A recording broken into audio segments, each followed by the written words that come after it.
الله الرحمن الرحیم اہلا وسہلا مرحبا المدینہ سائنس اکیڈمی مشن فواد۔ آج کا جو ہمارا ٹاپک ہے وہ سورہ احزاب کا دوسرا رکوع ہے، اور اس رکوع کی پہلی آیت کے اندر یا ایھا الذین آمنوا اذکروا نعمت اللہ علیکم، اس سورت کی یعنی اس رکوع کی پہلی آیت کے اندر ایک سوال کا جواب دیا گیا۔ سوال یہ پوچھا گیا ہے کہ اللہ تبارک و تعالیٰ نے مسلمانوں کی مدد اور تائید کن صورتوں کے حوالے سے کی ہے؟ یہ دو صورتیں تھیں جس کی وجہ سے اللہ تبارک و تعالیٰ نے مسلمانوں کی مدد کی۔ پہلی صورت اس کے اندر یہ تھی کہ فرمایا کہ یا ایھا الذین آمنوا اذکروا نعمت اللہ علیکم اذ جاءتکم جنود فارسلنا علیہم ریحا وجنودا لم تروها۔ پہلی صورت یہ ہے کہ اللہ تبارک و تعالیٰ نے ہوا کے ذریعے مسلمانوں کی مدد کی، طوفانی اور تیز و خود ہوا بھیجی جس کے ذریعے جو کافر لوگ تھے ان کے خیمے وغیرہ اڑ گئے اور سواریاں ان کی فرار ہو گئی اور ان کے کھانے پکانے کا جو نظام تھا وہ درہم ہو گیا۔ تو یہ پہلی جو مدد ہے وہ ہوا کے ذریعے اللہ تبارک و تعالیٰ نے کی۔ اب دوسری جو مدد اللہ تبارک و تعالیٰ نے کی ہے وہ فرشتوں کے ذریعے کی ہے۔ آیت کے اندر کہا کہ وَجُنُودًا لَمْ تَرَوْهَا، کہ ایسے فرشتے اللہ تبارک و تعالیٰ نے بھیجے کہ جو انسانوں کو نظر نہیں آ رہے تھے۔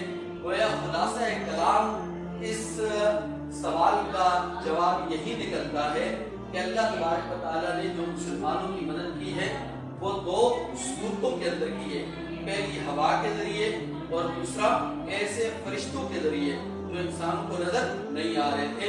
تو ان فرشتوں کے ذریعے اور ہوا کے ذریعے اللہ تبارک و تعالیٰ نے غزوہ احزاب کے اندر مسلمانوں کی مدد کی۔ اب دوسری آیت کے اندر اللہ تبارک و تعالیٰ نے یہاں پر یہی بیان کیا کہ اذ جاءوکم من فوقکم ومن اسفل منکم وَإِذْ زَاغَتِ الْأَبْصَارُ وَبَلَغَتِ الْقُلُوبُ الْحَنَاجِرَ وَتَظُنُّونَ بِاللَّهِ الظُّنُونَ۔ اب دوسرا سوال یہ ہے کہ غزوہ احزاب کے اندر اہل ایمان کی حالت کیفیت کیا تھی؟ اسی اہل ایمان کی حالت اور کیفیت کا جواب یہاں پر دیا اس آیت کے اندر۔ فرمایا کہ چونکہ وہ غزوہ احزاب انتہائی بے سر و سامانی کے اندر ہوا تھا تو اس اعتبار سے جب فوج کفار کی فوجیں اوپر سے بھی آ گئی اور نیچے سے بھی آ گئی، ان مسلمانوں کا پورا محاصرہ انہوں نے کر لیا اور مسلمان جو تھے وہ درمیان میں قید ہو کر کے رہ گئے۔ تو اللہ تبارک و تعالیٰ نے فرمایا کہ اس وقت ایمان والوں کی حالت یہ تھی وَإِذْ زَاغَتِ الْأَبْصَارُ، یعنی ان کی آنکھیں جو تھی وہ پتھرا گئی، پھر گئی، وَبَلَغَتِ الْقُلُوبُ الْحَنَاجِرَ، اور ان کے جو دل تھے وہ گلوں تک پہنچائے۔ یہ اس کیفیت کو بیان کیا جا رہا ہے جو ڈر کی وجہ سے ہوتی ہے۔ انسان جب ڈرتا ہے، کوئی اچانک کوئی معاملہ پیش آتا ہے ایسا کہ اس کی وجہ سے اس کی آنکھیں پھر جاتی ہے، پتھرا جاتی ہے، اس کو سمجھ نہیں آتا کہ میں نے کرنا کیا ہے، کیا ہونا ہے۔ اور دوسرا انسان کا دل اس انداز کے ساتھ دھڑکنا شروع کر دیتا ہے گویا کہ وہ گلوں تک یہ نہیں پہنچایا۔ اور تیسری وجہ یہ تھی ایمان والوں کی کیفیت تھی کہ وَتَظُنُّونَ بِاللَّهِ الظُّنُونَ، وہ طرح طرح کے گمان کرنا شروع ہو گئے اللہ کے اوپر کہ اب ہمارا کیا بنے گا، کس طرح نظام چلے گا، یہ تو فوجیں آ چکی ہیں۔ یہ اہل ایمان کی کیفیت کو اس آیت کے اندر بیان کیا۔ اب دیکھیے اہل ایمان کی پہلی جو حالت تھی کہ جب فوجیں اوپر سے بھی اور نیچے سے بھی آ گئی تو پہلی ان کی یہ حالت بنی کہ ان کی آنکھیں کیا ہو گئی تھی، پتھرا گئی تھی، پھر گئی تھی۔ دوسری ان کی حالت یہ تھی کہ ان کے جو دل تھے وہ کہاں تک پہنچائے تھے، گلوں تک پہنچائے تھے۔ اور تیسرا کہ وہ اللہ کے اوپر طرح طرح کے گمان کرنا شروع کر دیا، اللہ کے اوپر طرح طرح کا ان کو خیالات، گمان، وسوسے آنا شروع ہو گئے کہ اب ہمارا کیا بنے گا، اللہ کی مدد کب آئے گی اور یہاں سے ہماری جان کیا کیسے چھٹکارا پائے گی۔ تو ان آیات کے اندر پہلی آیت کے اندر آپ کو پہلے سوال کا جواب دیا گیا اور دوسری آیت کے اندر آپ کو دوسرے سوال کا جواب دیا گیا۔ پہلا سوال وہی ہے کہ اللہ تبارک و تعالیٰ نے مسلمانوں کی مدد اور تائید کن صورتوں کے اندر کی؟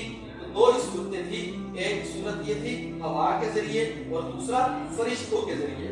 اور دوسری آیت کے اندر اہل ایمان کی اس کیفیت کو بیان کیا گیا ہے. اہل ایمان کی کیفیت یعنی اس وقت جو حالت تھی کافروں نے ادھر سے غلبہ پا لیا اور محاصرہ کر لیا اور مسلمان قید ہو کر رہ گئے. اس کے اندر یہی ان کی حالت تھی کہ پہلی حالت ان کی آنکھیں کترا گئی اور دوسری حالت یہ تھی ان کے جو قلوب تھے دل تھے وہ گلوں تک پہنچائے اور تیسری کیفیت ان کی یہ تھی کہ وہ اللہ کے اوپر طرح طرح کے گمان کرنا انہوں نے شروع کر دیا. بات سمجھ آ گئی؟ اندر آتے ہیں آپ بتائیں اس پہلے سوال کا جو خلاصہ ہے کہ اللہ تبارک و تعالیٰ نے ایمان والوں کی مدد کن صورتوں کے اندر کی کس طرح تائید اور نصرت کی. پہلی تم ہوا کے ذریعے اور دوسرا فرشتوں کے ذریعے. یہ ایمان والوں کی کیفیت اس آیت کے اندر جو ان کی حالت اس کا تذکرہ بیان کرتی